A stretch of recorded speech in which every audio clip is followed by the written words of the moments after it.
வணக்கம் friends. TNPSC group 4 Tamil. சரியான விடையை தேர்ந்தெடுத்து எழுதுக.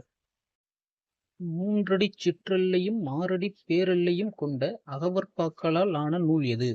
1 ஐங்குறு நூறு, 2 குறுந்தொகை, 3 கலித்தொகை, 4 புறநானூறு. சரியான பதில் ஐங்குறு நூறு. ஐங்குறு நூறு எட்டுத்தொகை நூல்களுள் ஒன்று. இந்நூலை தொகுத்தவர் குலத்துறை முற்றிய கூடலூர் கிழார் ஆவார்.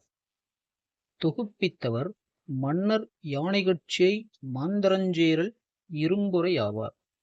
இந்நூல் 500 பாடல்களைக் கொண்டது. பாவகை ஆசிரியப்பா.